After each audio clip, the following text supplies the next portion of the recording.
Hey, yo, check this out. Beatminerz. I go by the name of DJ Evil D. I'm Mr. Walt, and you see what I'm doing? I'm not That's in my right. head. Notfactor.com. The flavors is here. It's not over there. Don't turn your back. It's over here. That's Rockin'. right. That's Beatminerz. Don't get fucked up.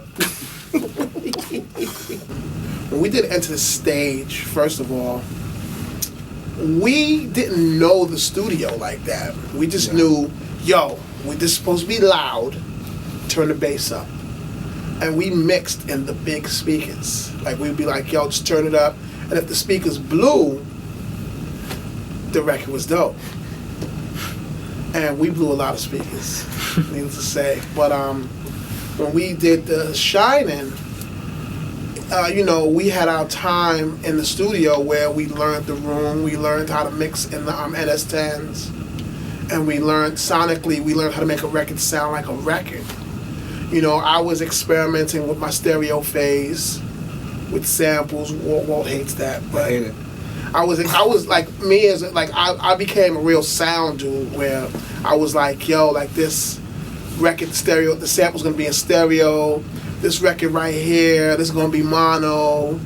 Like, I was really into experimental type stuff, and we were still using the SP1200 and the 950.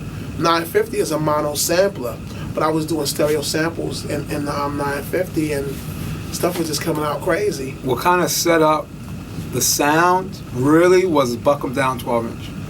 How clear it sounds, and Murda MCs, the B-side. Like, those two records kind of set up, okay, this is how The Shining's going to sound. Buckshot was an alright MC for me. He was okay. But there's two records that made me go, that kid's a little nice. He's nice. There was the Crooklyn Sound, the Return of the Crooklyn Dodgers. No, not the Return, but the Crooklyn Dodgers and Murda MCs. Like, the way he rhymed on Murda MCs, I was like, oh, okay. And then that beat, I mean, that was all evil. That both Buck 'em Down and Murda MCs and Killing Every Nigga, that was evil. And just that beat was so ill and crazy and murky. It was dope. It was so dope. That's one of my favorite Black Moon records of all time. Man, it's funny, the B-sides, hip-hop was bugging. There was a point where hip-hop was bugging, and I was like... Hip-hop is bugging now. Yo, it's really bugging now. But that's not hip-hop, though. That's rap. Oh, okay. Hip-hop was bugging, and I was at a point where, like, me and Buck, we always was on the night, the moon, and all this dark stuff. So I was like, yo, I wanted to create something dark but hard. Like, something that it's not for the radio. It's for something like, yo, you driving in your car at 3 in the morning, or you on the corner at 3 in the morning, and this is what's on the radio. This is what you see. This is the soundtrack. And that was my goal, like, to make something like, because back in the days, you hanging out, and BLS and KISS was the stations in New York at the time. You hanging out 3 in the morning, the radio's on, they playing slow jams.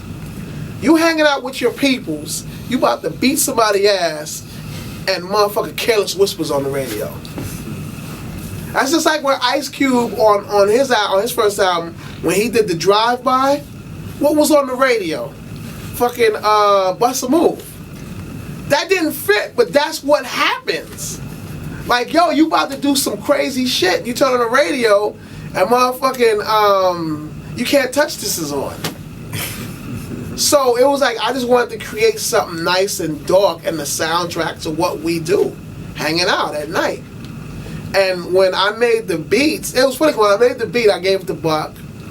And Buck has a habit of sitting on beats. Like, Buck will, whenever we do an album, whatever, Buck will go into his pile, pull out a beat from back in the days, go, this is the beat I want to rhyme to. And I'm like, nigga, that beat is old. But this beat, when I made it, those two particular beats, when I made them, Buckshot immediately rhymed to them. Like, yo, these are hot. And at the same time, we was on our, we put out a single, we're going to remix the singles, and it's going to be a new B-side to each single. And that's where those came from. And I know that was a long talk, whatever, but it is what it is. But my whole thing was to make something dark and hard and make something crazy that simplified nightlife. You know what I'm saying? Simplified, which, you know, like it gave you a sound to what you're doing at night. You know, hanging out. So that was that.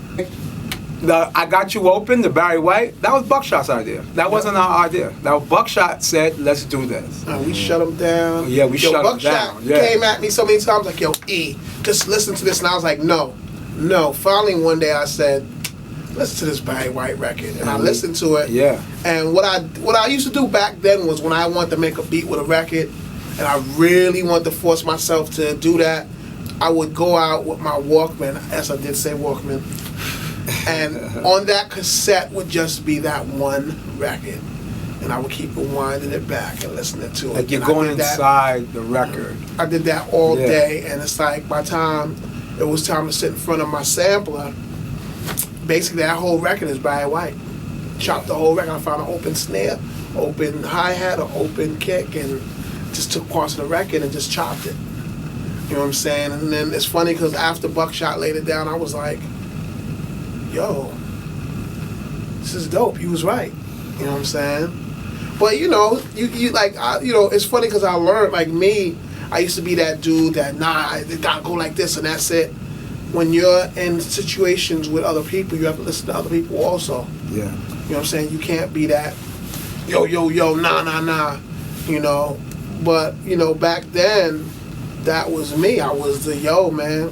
We had something go like this, yo, and that's it. We had something that we was representing, and we had to go strong with it. But, you know, so it was like certain ideas I wasn't with. I wasn't with In Vogue for Soundboy Burial Remix. I wasn't with that. I'm still not with that. They played it the other day. I was like, oh, no.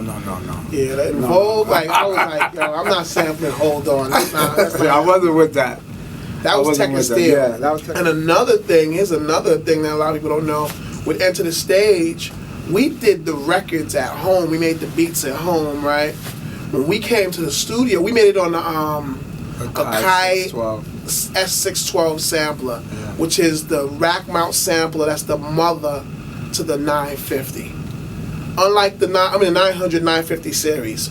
Unlike the 900, 950, you only can sample one thing at a time. So you'd sample the drums, and you lay that down. Then you sample, or you overlap, and you sample the drums, and you sample the groove, whatever, the main loop. Like, you know, that's the thing that you do with that sampler. And it's like we was making our beats with that. Then we'd go to the studio. We would sit down with the engineer. We didn't know how to use the SP and the 950 like that. So we'd have to go into the studio and recreate the sample.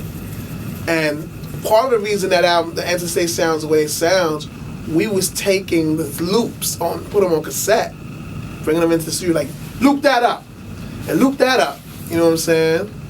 Our engineer name was Swift. We couldn't really talk to him like that because he looked like a bear. Yeah. So it was actually like, can you please loop that up? Please, Swift, loop that up. Thank you. Loop it up. Could you add more bass to that? You turn on the big speakers, not the little speakers. I'm not listening to it in the transistor radio. Turn on the big speakers.